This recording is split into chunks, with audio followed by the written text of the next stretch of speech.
I made this boss battle theme for the underwater shooting game Shrimp Game, and I will show you how I made it. We will look at the instruments I used, and then we will listen to the full song. Let's listen to the song a little bit so you get an idea of how it sounds like.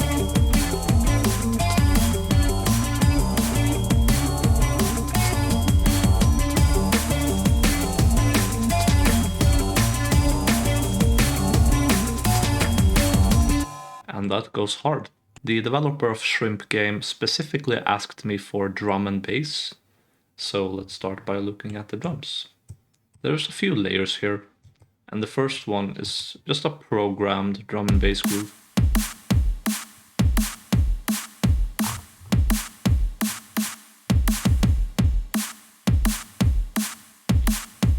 Very simple, but you might notice that it sort of stutters here and there. That's because this song is in an unusual time signature. I actually added these classic drum and bass drums last because it was a Gascod, the developer, asked me to add these because at first I had just the drum breaks.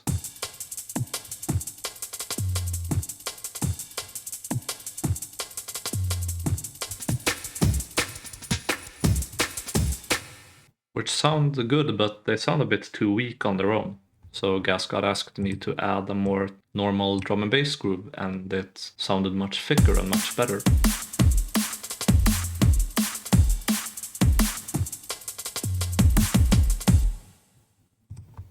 And then there's just a cymbal layer coming in later.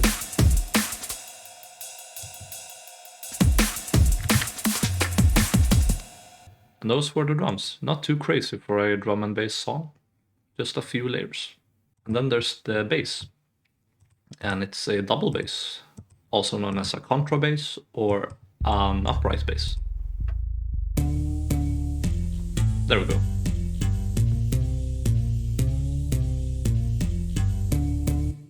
Sounds pretty cool and jazzy, and it's layered with this sub bass to make it sound thicker. Gascod asked me to make something inspired by Kirby, and he showed a couple of reference songs from Kirby 64. So that's why we have some synth bells,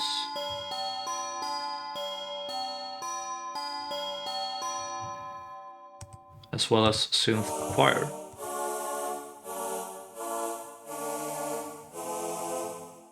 And this together sounds like this.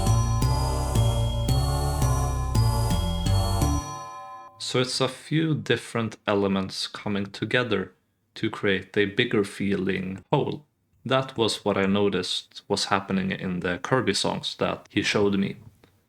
And then there's this electric guitar.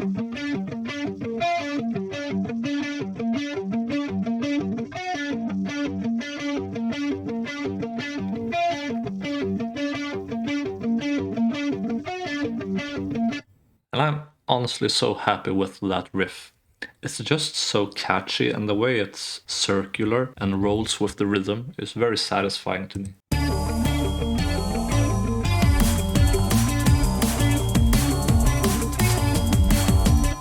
Yeah, that goes hard.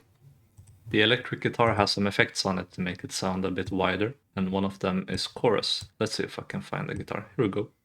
So those are pretty much the most important instruments of the song. They are the core of the song, you could say. But there are a few different details here and there. And one of them is actually another guitar playing in reverse.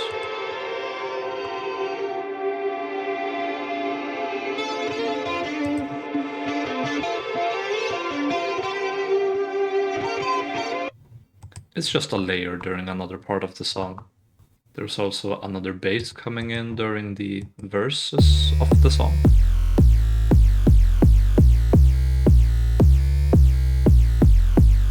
This nasty 808 bass. It's actually because there's sort of a breakdown during the verse parts of the song where the electric guitar gets ring modulation and the bass becomes really thick and nasty.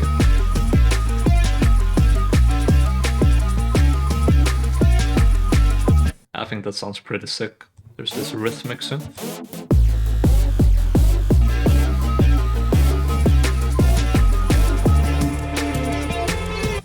coming in here and there to make the grooves a bit thicker.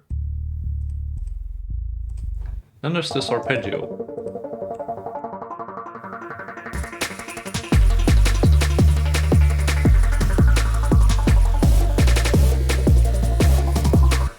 And if you ever heard the song Move Me from Ridge Racer Type 4, this arpeggio was, I tried to recreate the arpeggio from that song, the arpeggio sound.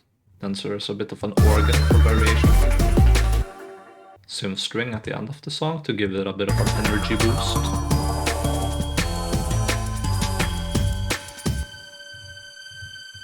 Just that tone gives it a bit more energy. Organ again. And also another wire layer to give it even more energy. And those are all the instruments in the song. There's a bit more than I usually use, but there's still not too many instruments in it. The song structure is also really simple. We have the banger riff part, then a breakdown, then a riff part, then breakdown again, and then a bit of a bridge, sort of variation, and then the riff part again. So the song basically has two parts that it just alternates between. Pretty simple song, but you don't need much if the parts you have are good. That's what I think anyway. So those were all the instruments. Let's listen to the full song. Here's Life Cycle from Shrimp Game.